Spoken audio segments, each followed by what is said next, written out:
Let's open the Bible, Joshua. Buksan po natin yung ating Biblia. Josue po. Joshua chapter 24, verses 14 and 15.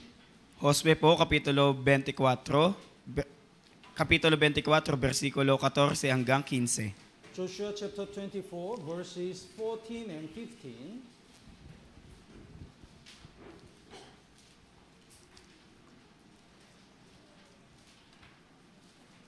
Basahin po natin ng sabay-sabay. 3, 2, 1. Ngayon nga'y matakot kayo sa Panginoon at paglingkuran ninyo siya sa katapatan at sa katotohanan. Alisin ninyo ang mga Diyos na pinaglingkuran ng inyong mga ninuno sa kabila ng ilog at sa Ehipto at inyong paglingkuran ng Panginoon. Ngayon, kung ayaw ninyong maglingkod sa Panginoon, ay piliin ninyo sa araw na ito kung sino ang inyong paglilingkuran, kung ang mga Diyos na pinaglingkuran ng inyong mga ninuno sa kabila ng ilog o ang mga Diyos na mga Amoreo na ang lupain nila ay inyong tinitirahan. Ngunit sa ganang akin at sa aking sambahayan, kami ay maglilingkod sa Panginoon. Today, we're gonna learn the Joshua chapter 23 and 24. Ngayon po, pag-aaralan po natin yung Josue Kapitulo 23 at 24. In Joshua chapter 23, Joshua already know he is about to die. Sa Josue Kapitulo 23 po, si Josue po, alam niya na po na malapit na siyang mamatay. That's why in Joshua chapter 23, he gathered the leaders of Israel and give the advice. Kaya nga po sa Josue Kapitulo 23, kanya pong itinipon yung mga matatanda at pinuno ng mga sa Israel at siya po ay nagbigay ng payo. And in chapter 24, he gathered all Israelite and give the advice.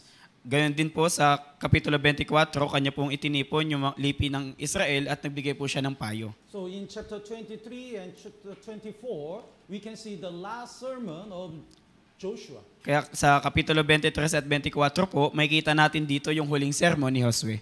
We can divide the three parts. Pwede po natin itong hatiin sa tatlong parte. He remind the grace of God in the past. Kanya pong pinaalalahanan sila ng biyaya ng Diyos na nakaraan na. So God help us like this, like that. Tinulungan sila ng Diyos dito at ganito. And He recommend what they have to do in the present. At kanya naman pong anirekomenda sa kanila kung ano yung gagawin nila para sa hinaharap. Even though God helped a lot, if we commit a sin and depart from God, we cannot experience God's help. Kaya kahit labis po silang tinulungan ng Diyos, pero kung humiwalay po sila sa Diyos, hindi po nila maranasan yung tulong ng Diyos. That's why Joshua strongly recommend you have to do this, do that.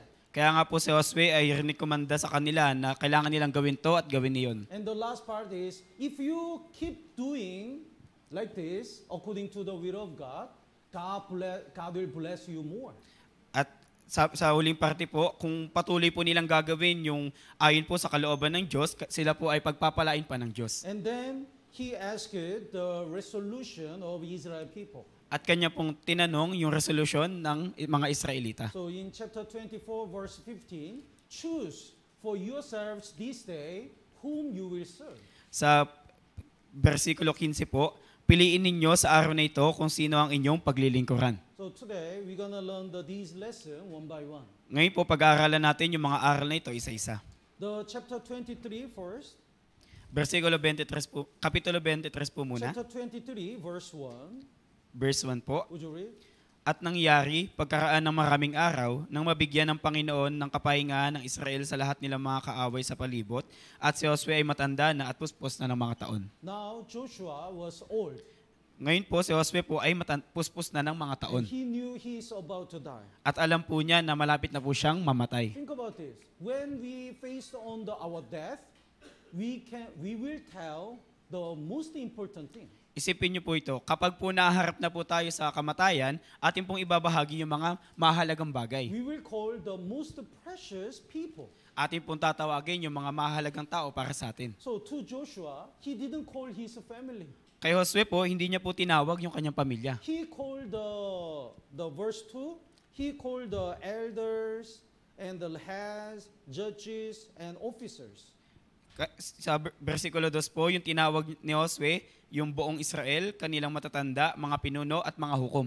These people are the core workers of Joshua. Yung mga tao pong ito po yung mga kamanggagawa ni Josue. Whenever Joshua fought, they fought together. Sa tuwing nakikipaglaban po si Josue, kasama-sama po silang nakikipaglaban. Whenever Joshua need to discuss, they discuss together. Sa tuwing meron pong gustong sabihin sa Josue, kanila pong pinag-uusapan. They are co-soldiers. Sila po ay mga sundalo. That's why at the last moment, he called his co-workers. Kaya sa huling oras po, kanya pong tinawag yung kanya mga kamanggagawa. And chapter 24, At sa Kapitulo 24 po, the verse 1, then Joshua gathered all the tribes of Israel to Shechem. sa verse 1 po, tinipon ni Josue ang lahat ng mga lipi ng Israel sa Shechem. He called all Israel people. Tinawag niya po yung lahat ng Israelita. So when we look at this verse, we can see what was the priority in the heart of Joshua. Kapag po pinagmasdan natin yung bersikulo na to, may kita po natin kung ano po ba yung prioridad sa puso ni Josue. The Israel people were everything to him. Yung mga lipi ni Israel ay lahat-lahat na po para sa kanya. And until he died, he really worried the faith of the Israel people. Hanggang sa malapit na po siyang mamatay, kanya pong inaalala yung pananampalataya ng mga Israelita. Look at the last word of Apostle Paul. Tingnan niyo po yung huling sinabi ni Apostol Pablo. Before he died, he sent the second Timothy to Timothy. Bago po siya mamatay, kanya pong ibinigay yung ikalawang Timoteo kay He Timoteo. already knew he is about to die. Alam na po niya na malapit na po siyang mamatay. That's why he wrote to the letter to Timothy. Kaya nga po nagsulat siya ng liham kay Timoteo. You have to be careful and you have to do this and you have to remember these things. Kailangan mo mag-ingat, kailangan mong gawin ito at kailangan mong alalahanin yung mga bagay na ito. What about Apostle Peter? Ano naman po kay Apostol Pedro? Let's look at please bookmark here and let's look at the 2 Peter. Lagyan po natin dito ng tanda at tignan po natin sa ikalawang Pedro. 2 Peter chapter 1, Kapitulo 1 po. verse 13. Yes, I think it is right as long as I'm in this tent indicates his body. Sa versikulo 13 po, inaakala kong tama na habang ako'y nasa toldang ito, yung toldang ito po yung kanyang katawan. So he knew that his death is near. Alam niya na po na yung kamatayan niya ay malapit So na. before he go to heaven, he really want to remind the brothers and sisters. Kaya bago po siya na makarating o makapunta sa langit, kanya pong gustong paalalahanan yung mga kapatid. So to steer you up by reminding you. Gisingin kayo ng isang paalala. The verse 14, would you read? Yamang aking nalalaman na malapit na ang pag-alis ng aking tolda na gaya ng ipinakita sa akin ng Panginoon nating si Jesucristo. Yes. Before he died, he really want to remind something important to brothers and sisters. Bago po siya mamatay, kanya pong ninanais na paalalahanan ng mahalagang bagay yung mga brothers and sisters. Verse 15, basahin po natin ng sabay-sabay. 3, 2, 1. At sisikapin ko rin na pagkatapos ng aking pagpanaw ay inyong maalala ang mga bagay na ito sa anumang panahon. Yes. I want you to remind all these things. Ninanais ko na maalala nyo yung lahat ng bagay na ito. So until he died, he really worried the Christian life of the brethren. Hanggang sa malapit na po siyang mamatay, kanya rin po inaalala yung buhay Kristiyano ng mga kapatid. I little bit understand this heart. Kaunting bagay ay akin pong bahagyang naunawaan yung parting ito. Once a month, we have a rotation pulpit.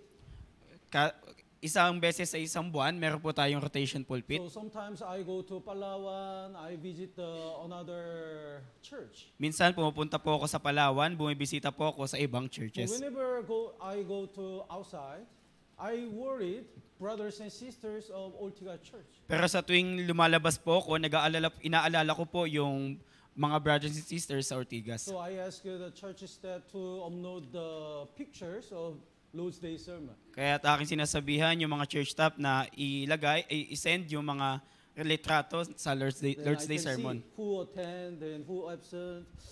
Brother looks so happy.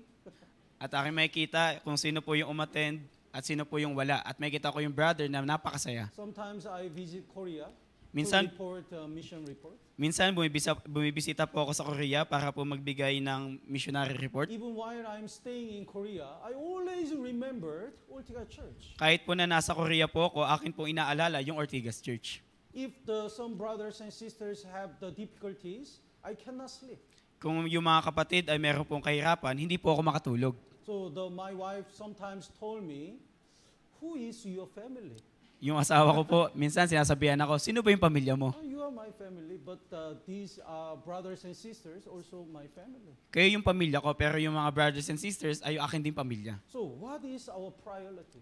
Ano po ba yung ating prioridad? To Joshua, Israel people are priority. Para po kay Josue, yung mga Israelita, yung kanyang priority. That's why before he died, he really worried the faith of the Israel people. Kaya't bago po siya mamatay, kanya po talagang inalala yung buhay Kristiyano ng mga Israelita. That's why he reminded God's work which was done in the past. Kaya po kanyang pinaalalahanan sila ng mga gawa ng Diyos na nangyari nung nakaraan. So the verse chapter 23, verse 1. Sa Josue po, Joshua chapter 23, verse 1. sa Josue po, Kapitulo 23, versikulo 1. And he really want to remind God gave the Israel the true rest. At kanya pong gustong paalalahanan sila na binigyan ng Diyos yung mga Israelita ng tunay na kapahingahan. So in verse 1, now it came to pass a long time after the Lord had given rest to Israel from all their enemies round around. Sa verse 1 po, at nangyari pagkaraan ng maraming araw na mabigyan ng Panginoon ng kapahingahan ng Israel sa lahat nilang mga kaaway sa palibot. Israel people was slave in Egypt. Yung mga Israelita po ay alipin sa Ehipto. And Israel people, while they are staying in the wilderness, they couldn't take a rest. At yung mga Israelita po habang nasa ilang po sila, hindi po sila makapagpahinga. But God brought to them from the Egypt. Ngunit pinalaya po sila ng Diyos mula po sa And Ehipto God protect them in the wilderness. at protektahan po sila mula sa ilang. And eventually, God brought them to the land of Canaan and gave them the true rest. At sa kahuli-hulihan po, dinala po sila ng Diyos sa lupain ng Kanaan at binigyan sila ng tunay na kapahingahan. Before we got salvation, we couldn't have the rest. Bago po tayo maligtas, wala po tayong kapahingahan. Because as a sinner, we are supposed to go to hell. Dahil bilang makasalanan, tayo po'y nararapat na mapunta sa impyerno. When people die, the people say,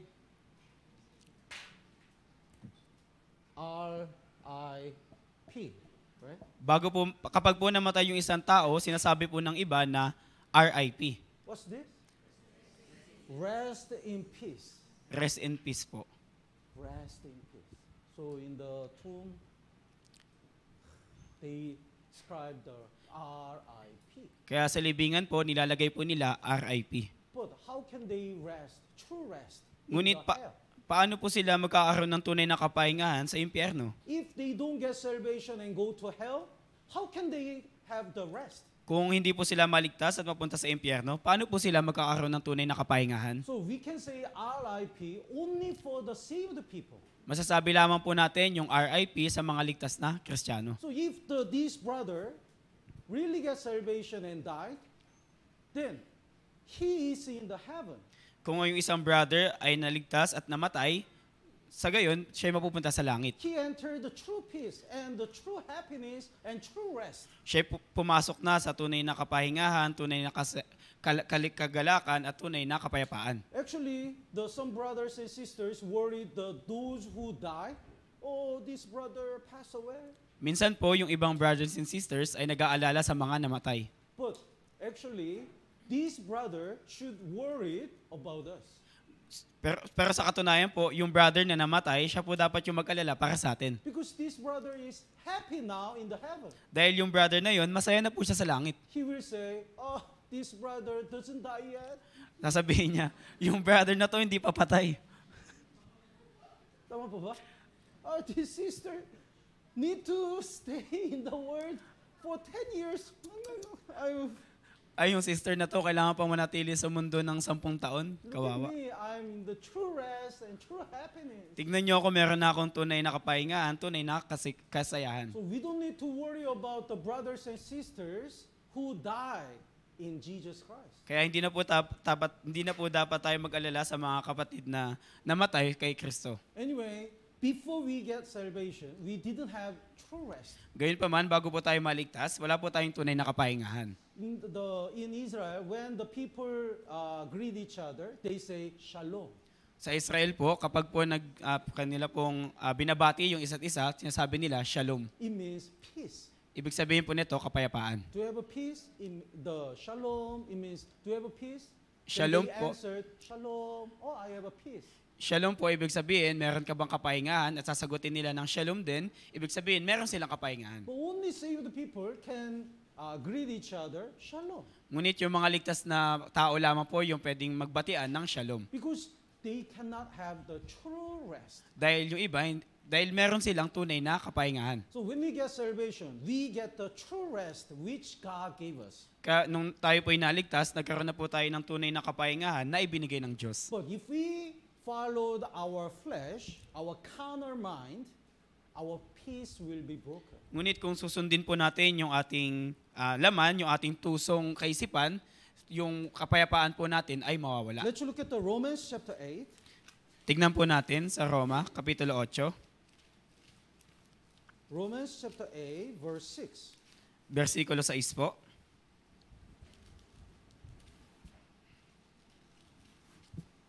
Romans chapter 8, verse 6. For to be carnally minded is death, but to be spiritually minded is life and peace. Ang kaisipan ng laman ay kamatayan, subalit ang kaisipan ng Espiritu ay buhay at kapayapaan. When we get salvation, we receive the Holy Spirit. Nung naligtas tayo, tayo'y nagkaroon na ng buhay ng banal na Espiritu. That's why we have a spiritual mind. Kaya meron na po tayong kaisipan ng Espiritu. We want to live for God, and according to will of God, we want to sacrifice. Gusto po nating mabuhay ayon sa kalooban ng Diyos at ayon po sa kalooban ng Diyos, gusto nating magsakripisyo. But if we follow our carnal mind, our peace is broken. Ngunit kung susundin po natin yung ating mapandayang kaisipan, yung ating pong kapayapaan ay masisira. Many people misunderstand. When they think like when they live freely as they wish, they will be peaceful.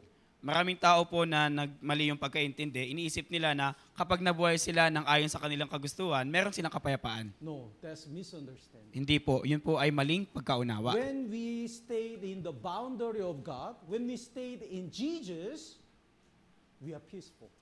Kung tayo po ay mananatili sa loob ng Diyos, kay Hesukristo, tayo po ay payapa.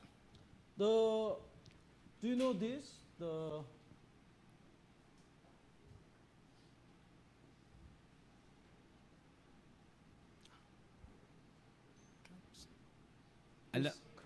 Alam niyo po ba yung crab? Alimango. Yung alimango po? Everything? Ay, umang? Umang? Huh? Umang po. Uma? Umang. Huh? Umang. Mang? Mang. Yes po. O ba? Huh? Yes po. Uma? O po. K-U po, Pastor. Kuma? Kuma? Huh? Yes po, Pastor. Kuma? Kumang po. Kuma? Kuma? Kuma. Kuma. It's a helmet crab. Helmet crab. Ito po ay helmet crab. When I went to beach with my son, we caught many helmet crab. Nung pumunta po kami sa dagat kasama yung anak ko, amin pong hinuli yung maraming kumang. So in the aquarium, Kumang. we fed them, raised them for almost 1 year. Amin pong pinakain at tinalagaan ito sa loob ng 1 taon. So I observed their life. Kaya pinagmasdan ko po yung kanilang buhay. It's very interesting.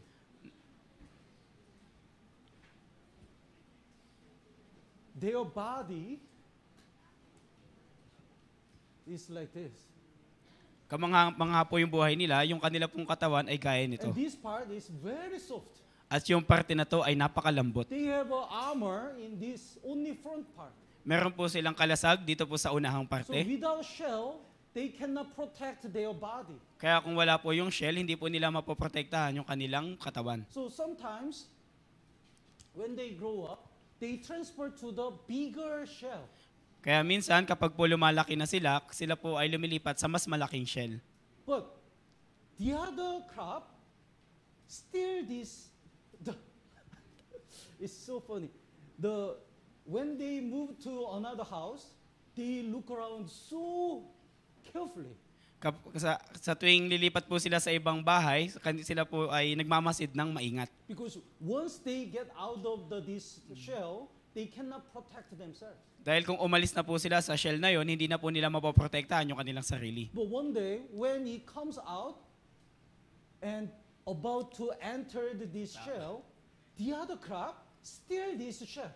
Isang araw po, nung lumabas na po siya at papasok na sana sa shell, yung ibang komang po ay inagaw yung shell. And the other crab steal his own house.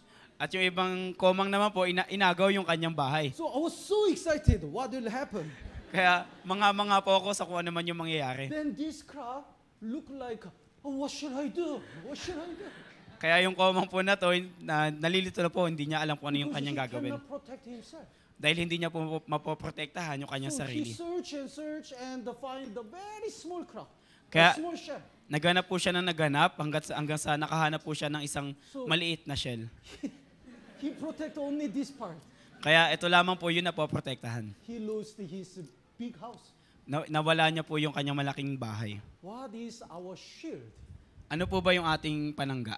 Our Lord, our church. Yung ating Panginoon, yung iglesia. That's why when we depart our shield, we cannot protect ourselves. Kaya kapag umalis po tayo sa ating panangga, hindi po natin mapoprotektahan yung ating sarili. So once we get the rest, we have to keep that rest in the church. Kaya kung makatanggap na po tayo ng kapahingahan, dapat po nating ingatan yung kapahingahan na to sa loob ng church. So, and also, if we commit a sin, the peace with God is broken. Ganun din po na kapag gumawa po tayo ng kasalanan, yung kapayapaan sa Diyos ay masisira. And if we focus on our own concern, our peace will be broken. At kung nagtutuon lamang po tayo sa ating sariling alalahanin, yung ating kapayapaan ay masisira. Let's look at the Luke chapter 12. Tignan po natin sa Lucas, Kapitulo 12, Luke chapter 12, verse 25. versikulo 25 po.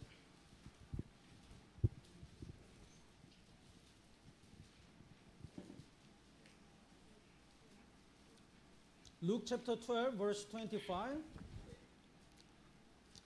Jesus said, which of you by worrying can add 1 cubit to his stature? Sabi po ni Jesus, at sino sa inyo na sa pagkabalisa ay makapagdaragdag ng isang oras sa haba ng kanyang buhay? Even though we worried, we cannot grow up. Kahit po tayo nag-aalala, hindi po tayo lalago.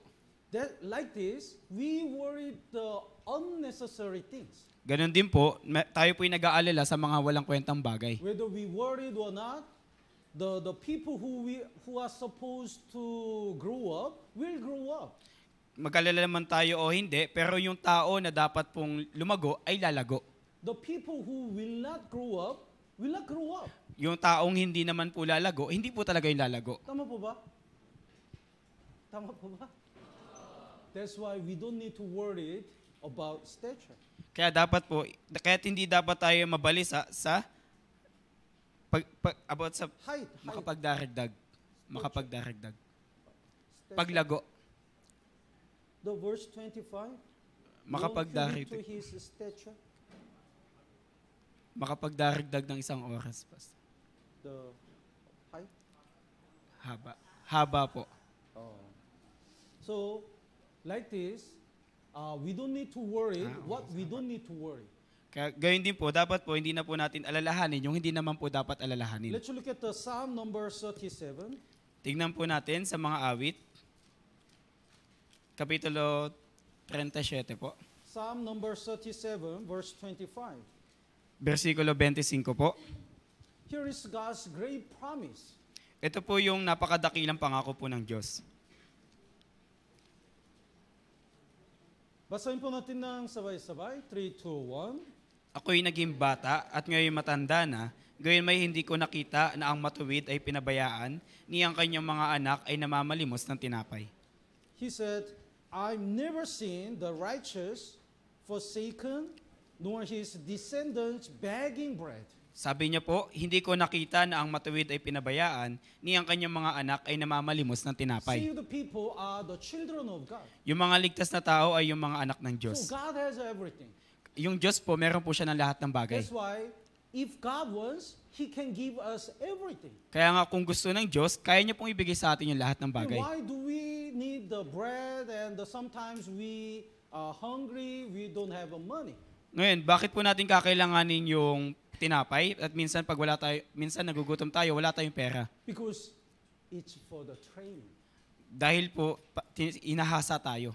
So even though God can give us everything, God doesn't allow it sometimes because God wants to train us. Kahit kaya pong ibigay ng Diyos sa atin yung lahat, minsan hindi po yung pinapahintulot ng Diyos para po masanay tayo. It's not because God hates us. It's not because God doesn't have a power. Hindi po dahil nagalit sa atin yung Diyos o wala siyang kapangyarihan. That's why, as long as God allowed, if we do our best to live for God, it will be okay. Kaya nga po hanggang sa ipahintulot po ng Diyos, kung gagawin po natin yung lahat ng ating makakaya para sa Diyos, okay lang po yun. That's why the Bible says, don't worry, just do your best. Kaya sabi ng Biblia, huwag kang mag-alala, gawin mo lang yung lahat ng iyong makakaya. Let's look at the 1 Peter. Tignan po natin sa unang Pedro. So we have to learn, we have to have this faith. Dapat po magkaroon tayo ng ganitong pananampalataya. If we live like this, no matter what happens, we just do our best and are not worried. If we have this kind of faith, our peace with God will not be broken. Kung meron po tayong pananampalataya na gaya nito, ano man po yung mangyari sa atin, hanggat meron po tayong pananampalatayang ganito, hindi po tayo mag-aalala. The 1 Peter chapter 5 verse 7. Unang Pedro po, Kapitulo 5, versikulo 7. Basahin po natin ng sabay-sabay. 3, 2, 1. Ilagak ninyo sa Kanya ang lahat ng inyong kabalisahan sapagkat Siya'y nagmamalasakit sa inyo. Yes. How can we cast all our concern and worry to God? Paano po natin malalagak yung lahat ng ating alalahanin sa Diyos? Let's say this is our concern. Halimbawa po, ito po yung ating alalahanin. How can I pay the rental fee, electric bill, and how can I solve this problem in our family? Paano ko babayaran yung rental fee, yung electric bill, or paano ko masusolusyonan yung aming problema sa pamilya? How can we transfer to God? Paano po natin ito ilalagak sa Diyos? Through prayer. Sa pamamagitan po ng pananalangin. Lord, I have this concern. Panginoon, meron po akong ganitong alalahanin. I cannot handle this. Hindi ko po ito kayang lutasin. You take it. Sa iyo na po ito. Then God will take our concern. Ngayon po, yung Diyos, kukunin niya po yung ating And alalahanin. without our concern, we just do our best. Kaya kung wala po tayong alalahanin, gagawin po natin yung ating makakaya. This is what God wants. Ito po yung gusto ng Diyos. But if we still have a concern and worried, easily we will be tempted by Satan. Ngunit kung meron pa rin po tayong alalahanin o pag-aalala, madali lamang po tayong matutukso ni Satanas. That's why verse 8, next verse, basahin po natin ng sabay-sabay. 3, 2, 1.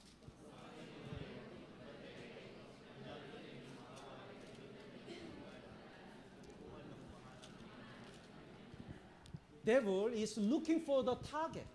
Yung demonyo po ay tumahanap ng kanyang malalapa. And those who don't cast their concern to God can be easily stumbled by devil. At yung mga hindi naglalagak ng kanilang alalahanin sa Diyos ay madali pumatukso ng So dyablo. we have to remind all the brothers and sisters have the suffering. Kailangan po nating maalala na lahat ng brothers and sisters ay merong kahirapan. Having suffering is not strange. Yung pagkakaroon po ng kahirapan ay hindi po bago. The verse 9, next verse, basahin po natin ng sabay-sabay. 3, 2, 1. Siya'y labanan ninyo, maging matatag sa inyong pananampalataya, yamang inyong nalalaman na ang mga gayong hirap ay nararanasan ng inyong mga kapatid sa buong sanlibutan. Same sufferings are experienced by your brotherhood. Ang mga gayong hirap ay nararanasan ng inyong mga kapatid sa buong sanlibutan. So Apostle Paul has the same suffering with us. Si Apostol Pablo po ay meron din pong gayong hirap gaya natin. Apostle Peter, Abraham, Jacob had the same suffering with us. Si Apostol Pedro, si Abraham at si Jacob, meron din pong kahirapan gaya natin. That why having suffering is not strange. Kaya yung pagkakaroon po ng kahirapan ay hindi po bago. But important thing is, we have to cast to the Lord that care to the Lord, and we just do our best in our position. Ngunit yung mahalagang bagay po nito, kailangan po nating ilagak yung kabalisahan na yun sa Diyos upang sa gayon po magawa po natin yung ating makakaya. Otherwise, our peace will be broken. Kung hindi po, at yung kapayapaan natin ay masisira. So God give us the peace, rest, Yung Diyos po, binigyan niya po tayo ng kapahingahan. and the God is with us. At yung Diyos po ay kasama natin. Let's go back to Joshua chapter 23. Balik po tayo sa Josue, Kapitulo 23. In chapter 23, the one thing Joshua really want to remind to Israel people is God is with Israel. Sa Kapitulo 23 po ng Josue, si Josue po ay gustong paalalahanan yung mga Israelita na yung Diyos ay kasama nila. So he keeps saying, the verse 1, it came to pass a long time after the Lord had given rest. And he mentioned the Lord, so many times. Kahit paulit-ulit po niyang sinasabi, gaya ng sa verse 1, at nangyari pagkaraan ng maraming araw na mabigyan ng Panginoon ng kapahingahan ng Israel, ng Panginoon, paulit-ulit po ng Panginoon. And in chapter 24, verse 1, At sa Kapitulo 24 po, versikulo 1, then Joshua gathered all the tribes of Israel to Shechem. tinipon ni Josue ang lahat ng mga lipin ng Israel sa Shechem. Why did he gather the Israel people to Shechem? Bakit po niya tinipon yung mga Israelita sa Shechem? Shechem is the place for Abraham and Isaac, Jacob, to offer the offering in the altar. Yung Shechem po, ito po yung lugar na ni Abraham at ni Jacob upang magandog po sa Diyos. So that's why through the Shechem, that place, he really want to remind all Israel people, God is always with us. Kaya sa pamamagitan po ng lugar ng Shechem, gusto niya pong paalalahanan yung mga Israelita na yung Diyos ay kasama nila. Then let's look at the chapter 23, verse 3. Sa Kapitulo 23 po, versikulo 3, Basahin po natin ng sabay-sabay. 3, 2, 1. inyong nakita ang lahat ng ginawa ng Panginoon ninyong Diyos sa lahat ng bansang ito para sa inyo, sapagkat lumaban ang Panginoon ninyong Diyos para sa inyo. Yes. You have seen all. You already saw all the work of God. Inyong nakita ang lahat, kanila pong nakita yung lahat ng gawa ng Diyos. So Joshua really remind what God had done in Israel in the past. Kaya si Josue po, kanya pong pinaalalahanan yung mga Israelita kung ano po yung ginawa ng Diyos sa kanila. In 2023 and even before, God always was with us. Noong 2023 po at maging nung noon pa, yung Diyos po ay laging nasa atin. Since we got salvation and until now, God had been with us. Mula nung naligtas po tayo hanggang sa ngayon, yung Diyos kasama po natin. But if we don't see the God's work, we are worried and nervous. Ngunit kung hindi po natin makikita yung pagkilos ng Diyos, tayo po ay mag-aalala at matatakot. That's why we need the spiritual eyes. Kaya nga po kailangan natin ng spiritual na mata. The Elisha, he was seized by enemies, Si Eliseo po, siya po ay hinabol ng mga kaaway. but he's so peaceful. Ngunit siya po ay may He kapayapaan. was so bold. Siya po ay matapang. But his servant was so afraid. Ngunit yung kanya pong kasamang alipin ay takot na So takot. he keeps saying that, what shall we do? What shall we do? Kaya yung alipin niya paulit-ulit na sinasabi, anong gagawin natin? Anong gagawin natin? Our enemies surround us. Yung mga kaaway natin ay nakapalibot na sa atin. But Elisha said, don't worry. God's angel are protecting us. Ngunit sabi ni Eliseo, huwag kang mag-alala, yung anghel ng Diyos ay pinoprotektahan tayo. God is with us. Yung Diyos ay kasama natin. But he doesn't have the spiritual eyes. Ngunit hindi po bukas yung kanyang spiritual na mata. That's why the Elisha prayed, Lord, please open his eyes. Kaya si Eliseo po ay nanalangin sa Diyos, Panginoon, pakiusap po, buksan mo yung kanyang mata. When God opened the servant's spiritual eyes, he saw the horse and the angels, the army of the fire. At nung binuksan ng Diyos yung spiritual na mata ng alipin na yon, kanya pong nakita yung mga kabayo at yung mga anghel na nagliliyab. And they surround the Elisha and him, and they are about to kill the enemies. At sila po'y nakapalibot kay Eliseo at sa kanya at kanila pong iniakma na patayin yung mga kaaway. So what do you think? Elisha's servant is afraid still or not now? Tingin niyo po yung alipin ni Eliseo, takot pa rin o hindi na? Hindi na. Because he can see God's army with his spiritual eyes. Hindi na po, dahil nakita niya na po yung mga sundalo ng Diyos sa pamamagitan ng spiritual na mata. So Joshua really remind, you already saw the God's great work. Kaya si Josue po, kanya pong pinaalalahanan yung mga Israelita na nasaksihan na ninyo yung gawa ng Diyos. So we need the faith to God and we need this spiritual eyes. Kaya kailangan natin ng pananampalataya sa Diyos at ng ganitong espiritual na mata. Let's look at the Job chapter 23. Tignan po natin sa Job, Kapitulo 23 po. Sometimes our spiritual eyes are closed. Minsan yung ating pong espiritual na mata ay We close nakasarado. our spiritual eyes. Ating pong isinasara yung ating espiritual na mata. That time we feel lonely and we cannot see any help from God. Sa panahon po na yon, pakiramdam natin mag-isa tayo at hindi natin nararamdaman yung tulong ng Diyos. Like a Job. Gaya po ni Job. The Job chapter 23 verse 9, the verse 8 and 9. Job chapter 23 po, verse 8 and 9. Basahin po natin ng sabay-sabay. 3, 2, 1. Ako'y lumalakad, pasulong, ngunit wala siya roon. At pabalik, ngunit hindi ko siya maunawaan. Sa kaliwa ay hinanap ko siya, ngunit hindi ko siya namataan. Bumaling ako sa kanan, ngunit hindi ko siya namasdan. So wherever he saw, he couldn't see the work of God. Kung saan man po siya tumingin, hindi niya po nakikita yung gawa ng Diyos. All the family, the children died, Lahat po ng kanyang anak ay namatay, and he lost all his wealth, at lahat po ng kanyang karangyaan, kayamanan ay nawala. and he got sick. At nagkaroon pa siya ng sakit. And 3 friends visited him and scolded him. Yung tatlo niyang kaibigan ay binisita siya at inusig siya. And his wife cursed God. At yung asawa niya pong babae ay sinumpa yung So Diyos. nothing left in his life. Kaya wala pong natira sa kanyang buhay. That's why wherever he saw, he couldn't see the God's help. Kaya kung saan man po siya tumingin, hindi niya po makita yung tulong ng Diyos. That time, his spiritual eyes were closed. Nung panahon po na yun, yung kanyang espiritual na mata ay nakasara. That's why he was so depressed and disappointed. Kaya siya po ay lubos na ng lumo at nadismaya. He felt lonely. Kanya po naramdaman na mag-isa siya. But even that time, God was training him. Ngunit kahit po sa panahon po na to, yung Diyos po, sinasanay siya. God was with him. Yung Diyos ay kasama siya. So later, he realized verse 10. Sa verse 10 po, ito po yung kanyang naunawaan. Verse 10, next verse. Basahin po natin ng sabay-sabay. 3, 2, 1. Ngunit nalalaman niya ang daang nilalakaran ko. Kapag ako'y kanyang nasubok, ay lalabas akong parang ginto. Yes. Sometimes, we couldn't see the God's help. Minsan, hindi po natin nakikita yung tulong ng Diyos. But when he has tested me, I shall come forth as a gold. Ngunit kapag kanyang nasubok tayo ay lalabas na parang ginto. So after we pass this test and training, our faith will be so strong and like a gold.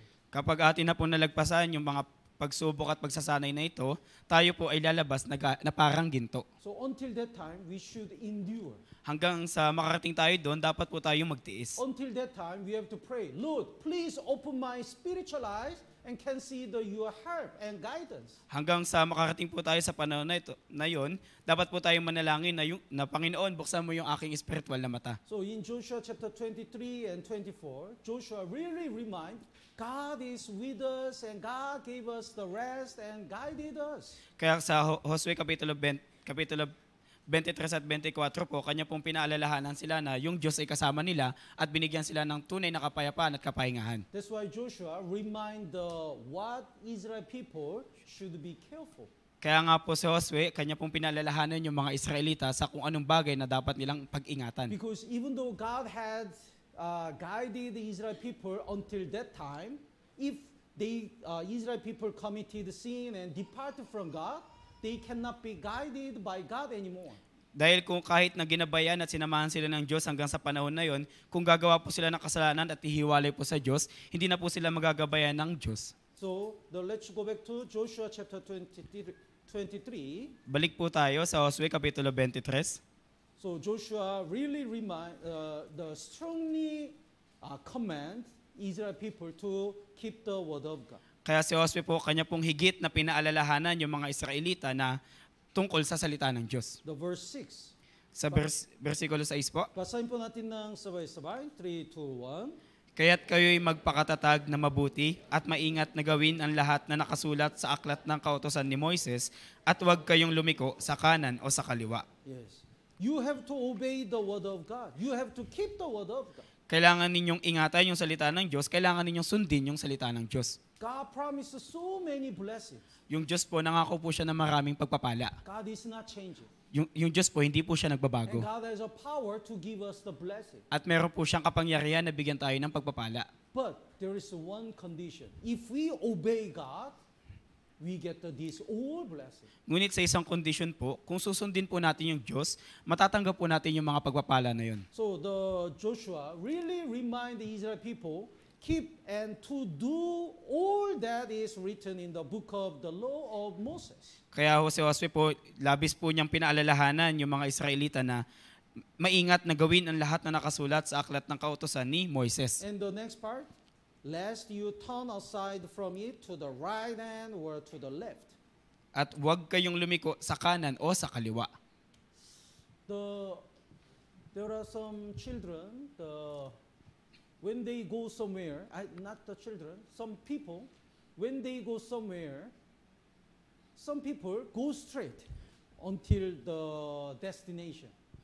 May mga tao po na kapag pupunta po sila sa isang lugar, yung iba po, dire-diretso lang. They don't look around. Hindi po sila tumitingin sa paligid. But some people always look around and they are late. Ngunit yung ibang tao po, lagi pong tumitingin sa paligid at nauhuli. Have you seen these people? Nakita na po ba kayo ng ganitong tao? They have to go there, but when they look at another shop, they are selling the food. Oh, they are selling the clothes. Then the other people already gone. Dapat po sila makarating sa lugar na yon, ngunit tumitingin po sila sa kabilang panig na nagtitinda sila ng pagkain at sa kabila naman nagtitinda sila ng damit.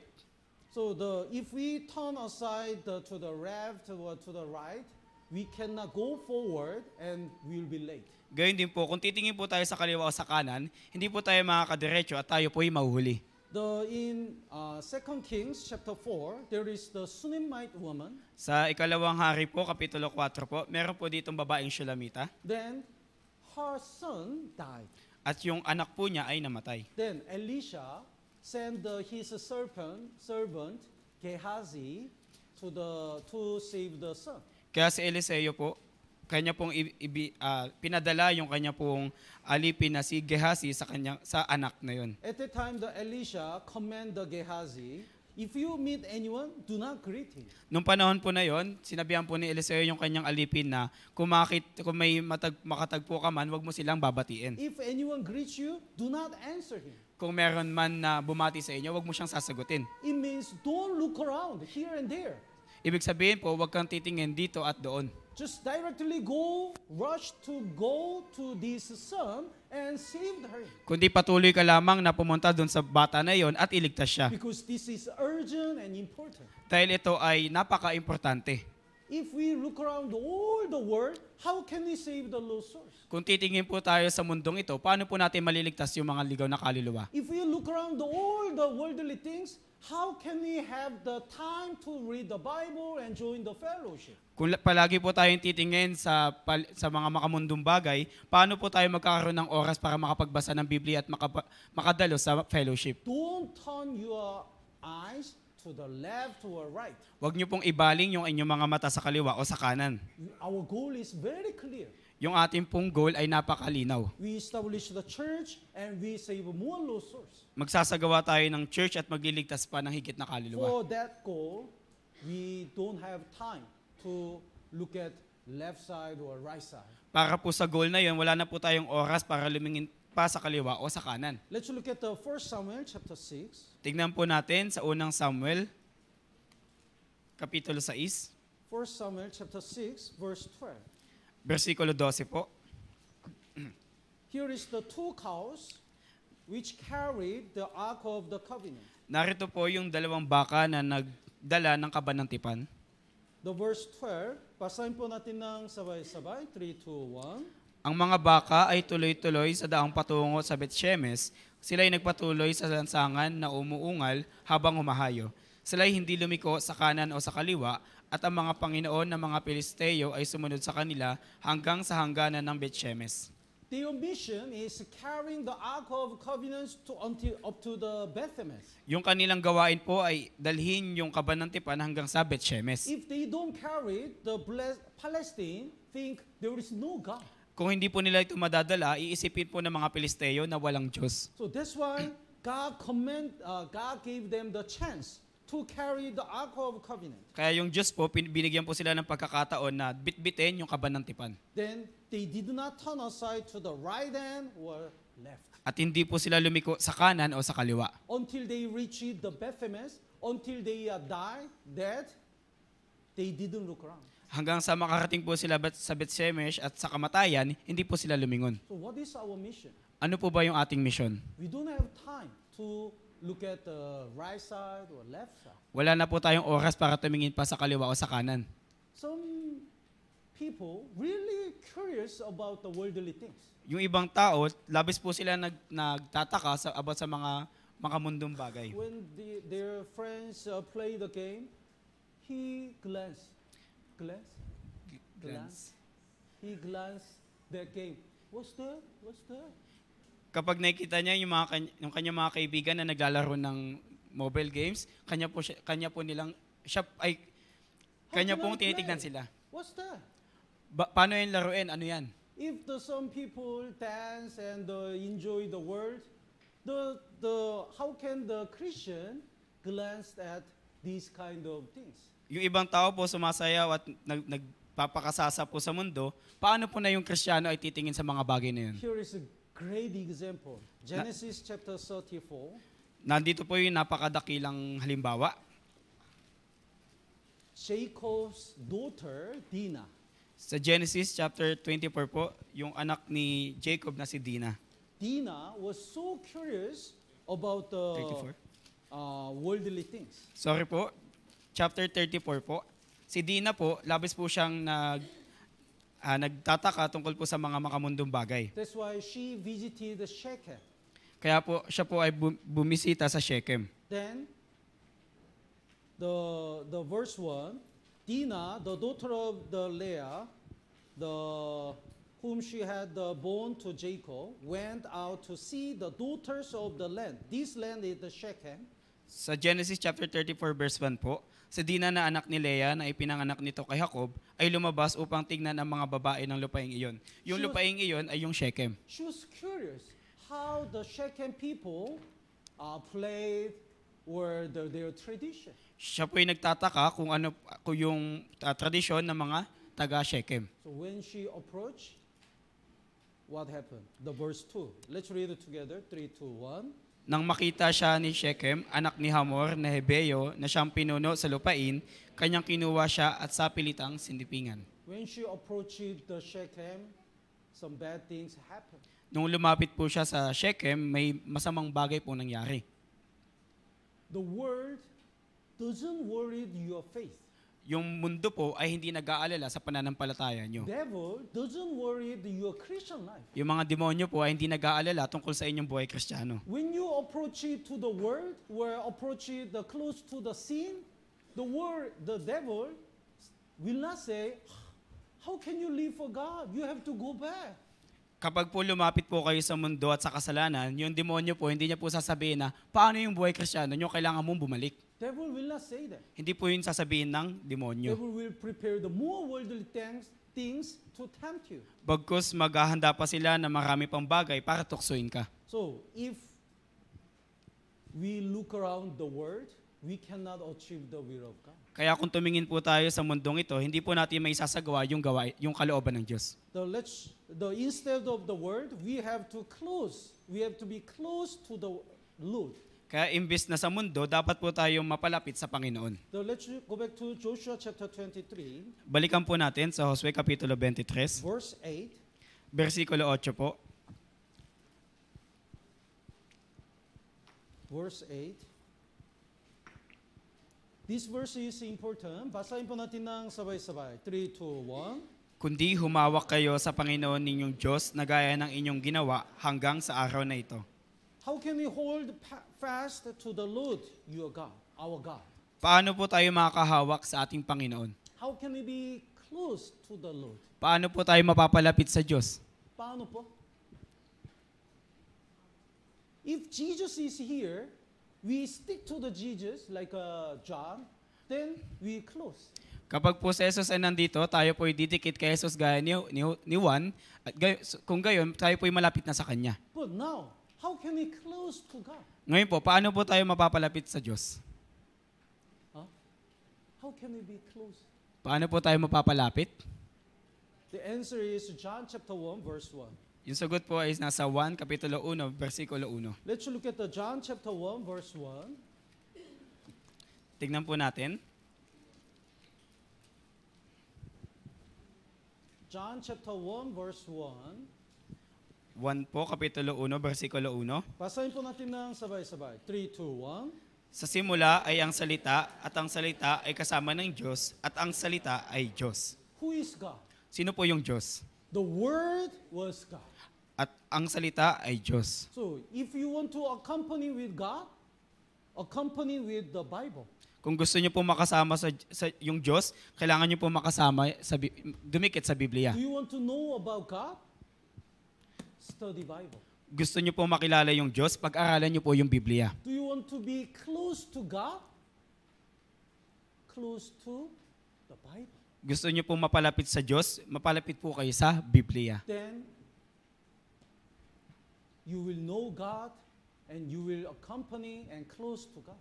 Kung magkagayoy, makikilala mo yung Diyos at mapapalapit ka sa Diyos. So, Bible says, you shall hold fast to the Lord your God. Sabi po ng Biblia na dapat kang mapalapit sa Diyos, sa Panginoon mong Diyos. Instead of the world, we have to look at the God and close to God.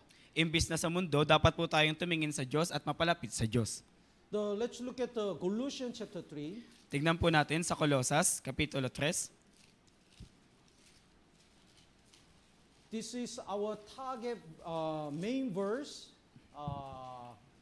in 2024.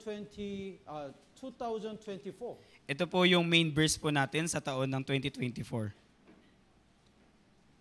Of course, we already have the slogan, imitate Jesus Christ. Meron na po tayong slogan, yung imitate Jesus Christ. And as a sub-slogan for Ultiga Church, we choose the Colossians chapter 3, verse 16.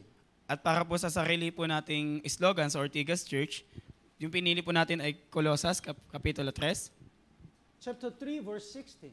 versikulo 16. Basahin po natin ng sabay-sabay. 3, 2, 1. Manirahan nawang sagana sa inyo ang salita ni Kristo ayon sa lahat ng karunungan, magturo at magpaalalahanan kayo sa isa't isa sa pamamagitan ng mga salmo at ng mga himno at mga awiting espiritual na umaawit na may pasasalamat sa Diyos sa inyong mga puso. Let the word Christ dwells in you richly in all wisdom.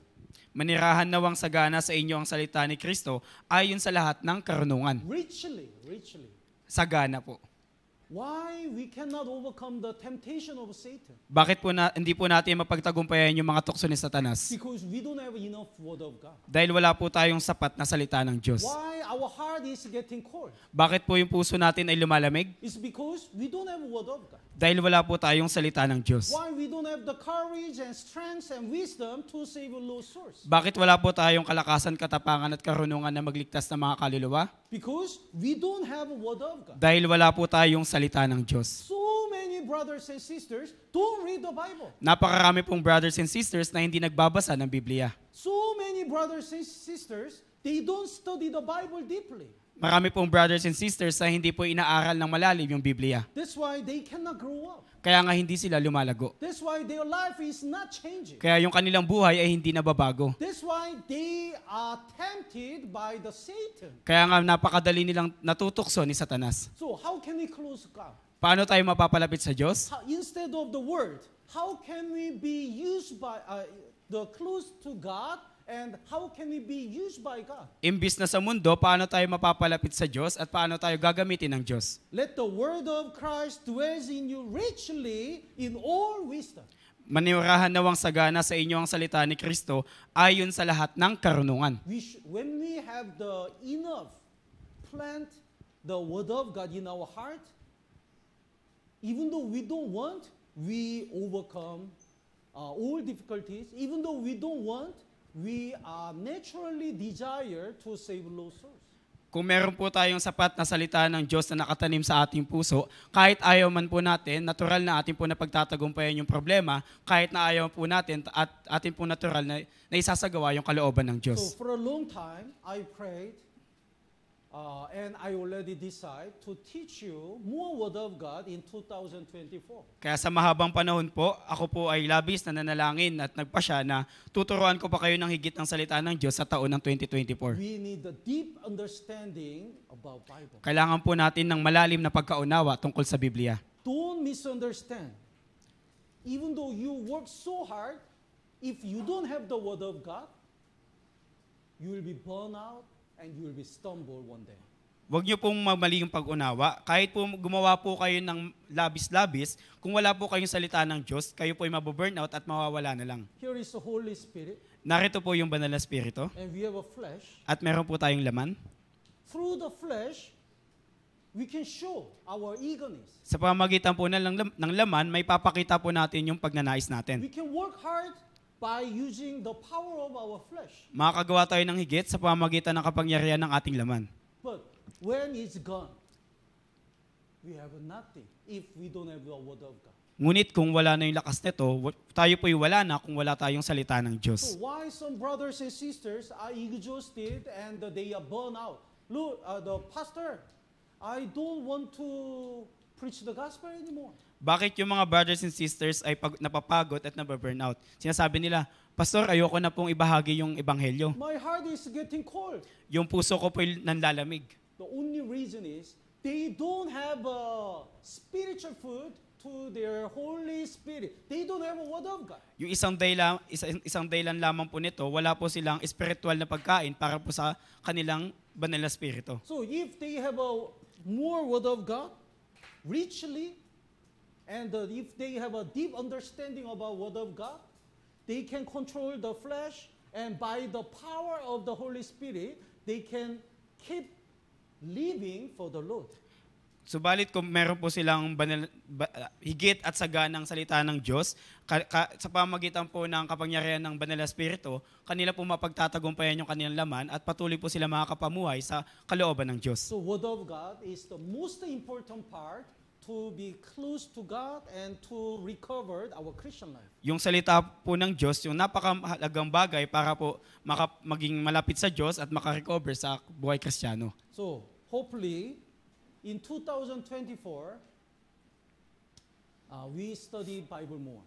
Umaasa po ako na sa taon ng 2024, ating pong pag-aaralan ng higit yung Biblia. And I want you to ask me many questions about Bible. At gusto ko po na tanungin niyo ako na maraming tanong tungkol sa Biblia. Then I can also study more. Sa gayon, makapag-aral din po ako ng higit. Pastor, what is this meaning? Pastor, ano po ibig sabihin nito? I never thought of this verse. Hindi ko po naisip yung bagay na to. No, but I can ask the question to other senior pastors and I can study, then I can teach you. Subalit, maaari ko pong matanong yung mga senior pastor at mapag-aralan nito at masasabi ko po sa So inyo. hopefully, all of us, including me, grow up in the Word of God more in 2024. Kaya umaasa po ako na kayo at ako ay higit na lumago sa salita ng Diyos sa taon ng 2024. So many brothers and sisters, they just work hard without Word of God. That's why they are stumble. Marami pong brothers and sisters na labis lamang pong gumagawa pero walang salita ng Diyos kaya sila ay natitisod. So let's do this, let's do that, preach the gospel. But they don't read the Bible. They don't study Bible. They have no deep understanding about Bible. Sinasabi nila na gawin natin ito, ipahayag natin yung salita ng Diyos, pero wala silang salita ng Diyos, wala silang malalim na pag-unawa sa salita ng Diyos. Then it's not strange for them to be stumbled. Kaya't hindi po bago na matisod po sila. Tama po ba? So we need to study more Word of God. Kailangan pa po nating higit na pag-aralan yung salita ng Diyos.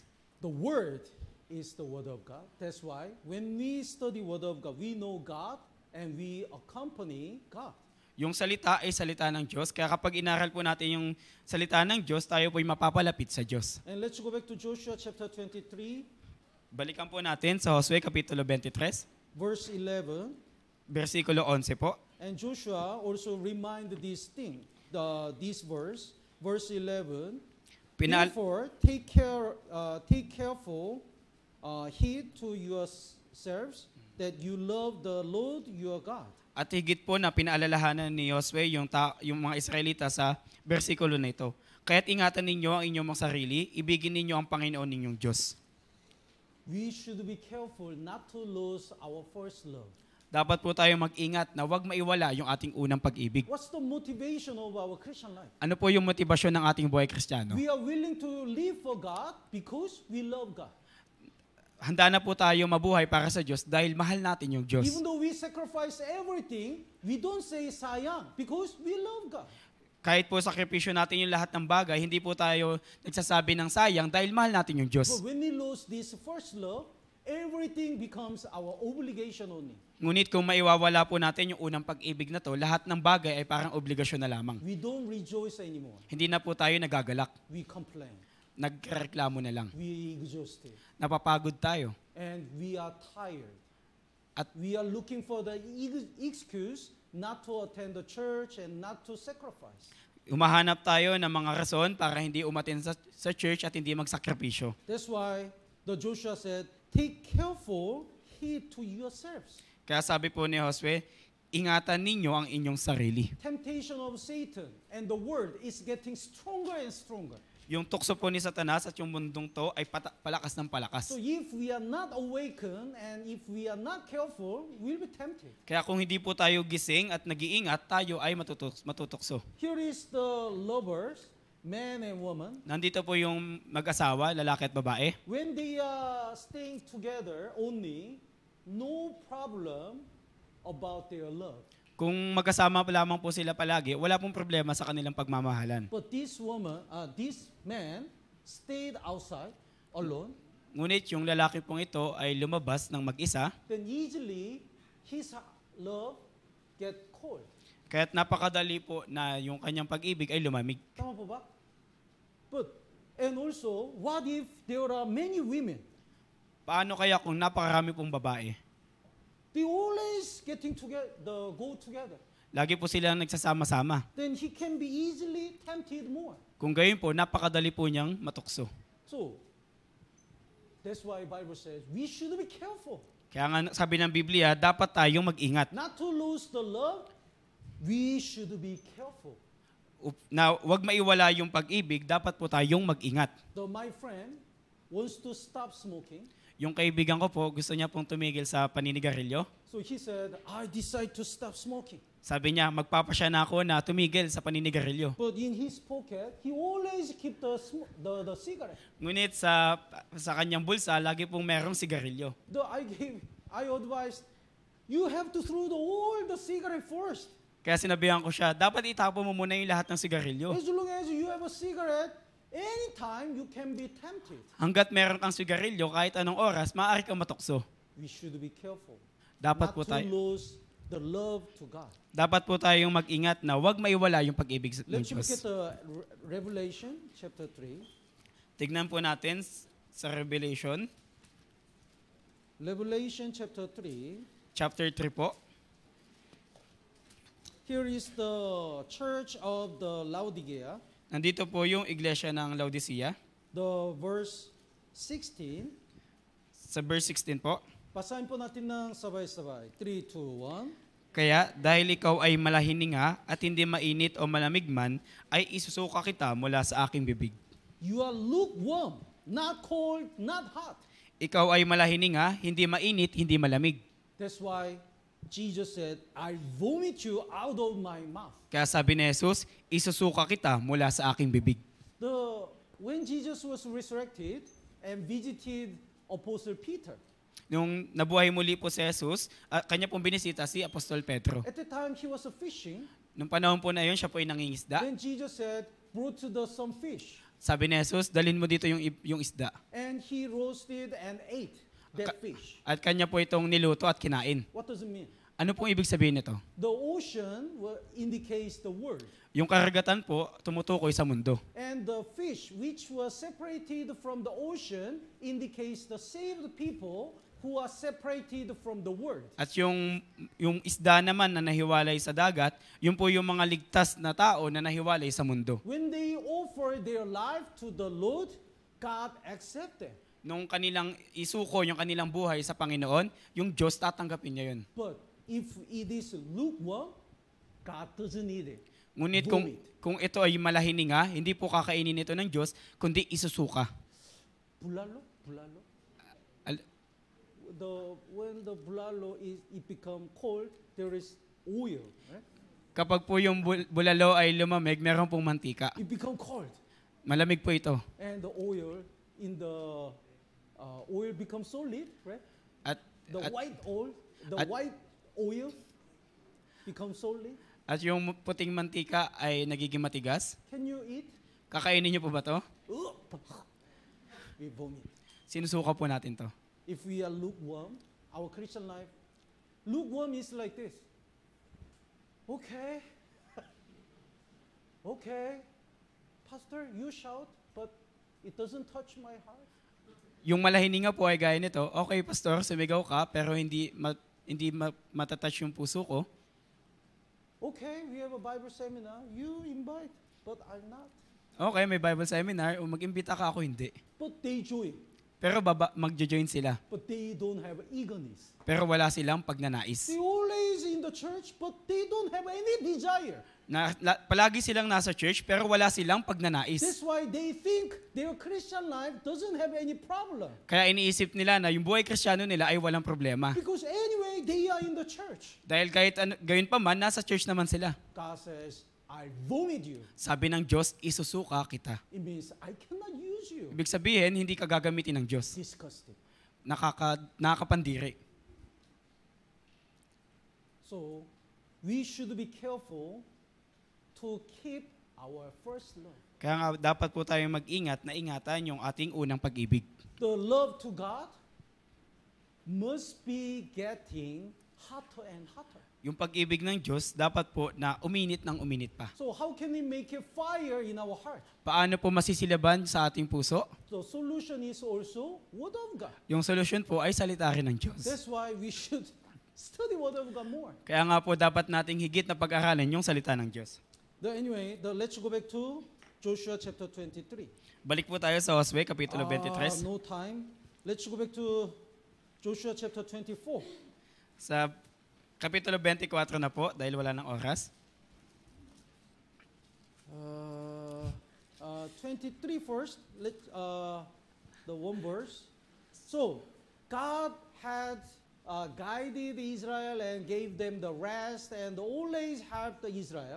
Yung Diyos in the po, past. ginabayan yung mga Israelita at laging tinutulungan sila nung nakaraan. So, in order to experience God's help, Israel people should obey the word of God and keep the love to God.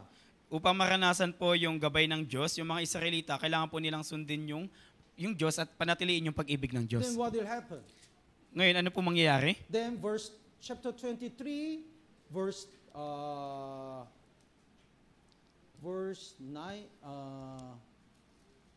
the verse 9, Chapter 23 po, verse 9. verse 9 and 10. Basahin po natin ng sabay-sabay. 3, 2, 1. Sapagkat pinalayas ng Panginoon sa harapan ninyo ang malalaki at malalakas na bansa at tungkol sa inyo ay walang tao na nakatagal sa harapan ninyo hanggang sa araw na ito. Magagawa ng isa sa inyo na mapatakbo ang 1,000 sapagkat ang Panginoon ninyong Diyos ang nakikipaglaban para sa inyo gaya ng ipinangako niya sa inyo. Yes. How can you fight against the 1,000 enemies? Paano po tayo lalaban sa 1,000 kalaban? But God promised, even though it looks impossible, when He fight for Israel, Israel chased the 1,000 people. Ngunit nangako po yung Diyos na kapag nakipaglaban yung Israelita, kanila pong ilalabanan yung 1,000 kalaban. It really happened when the Israel was independent. Ito po yung tunay na nangyari nung nakaranas po ng kasarinlan yung mga Israelita. It can be happen in our Christian life when we obey the word of God and recover the first love. Maaari din po itong mangyari sa ating buhay Kristiyano kung ating pong susundin yung Diyos at pananauliin yung ating unang pag-ibig.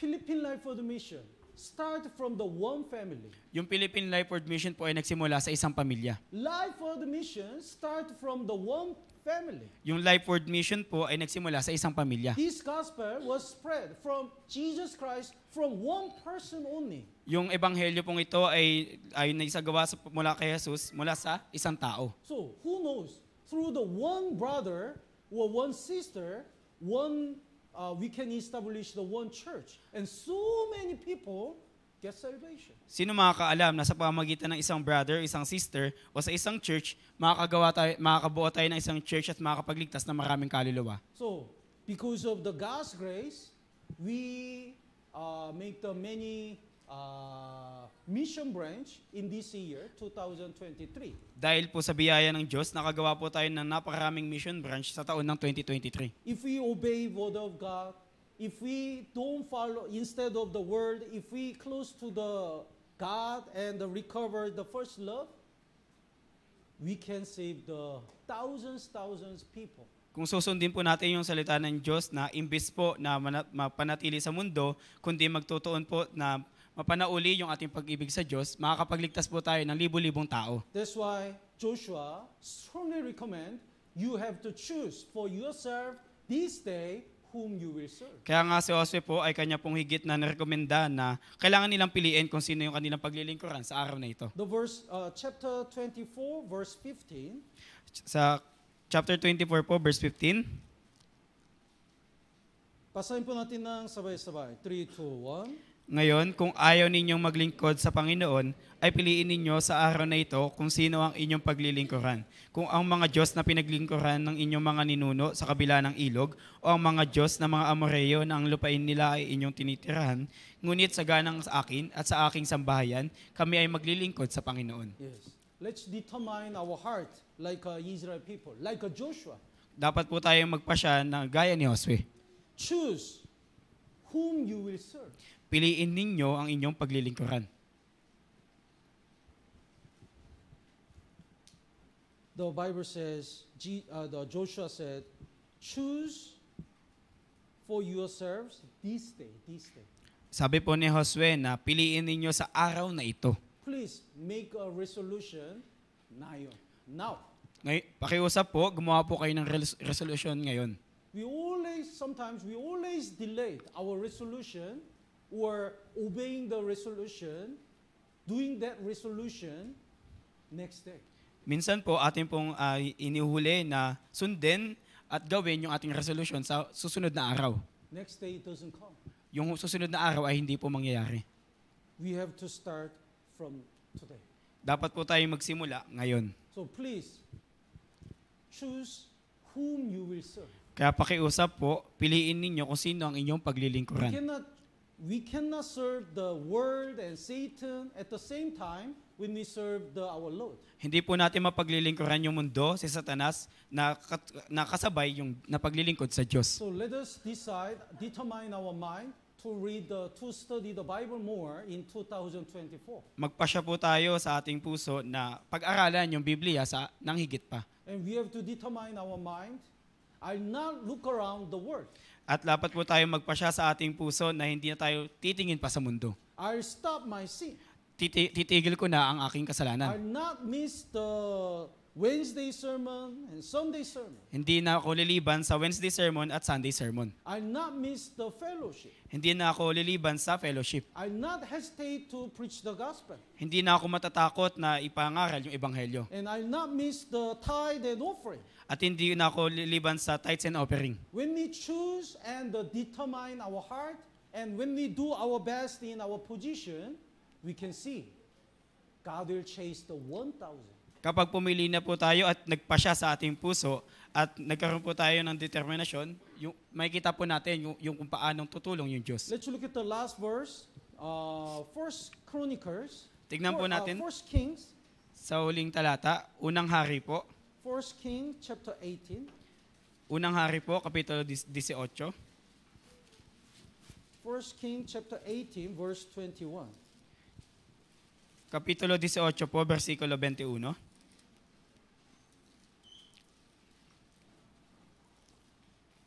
1 Kings chapter 18, verse 21. Basahin po natin ng sabay-sabay. 3, 2, 1. Si Elias ay lumapit sa buong bayan at nagsabi, hanggang kailan kayo magpapatalon-talon sa dalawang magkakaibang kuro-kuro? Kung ang Panginoon ay Diyos, sumunod kayo sa Kanya, ngunit kung si Baal, sa Kanya kayo sumunod.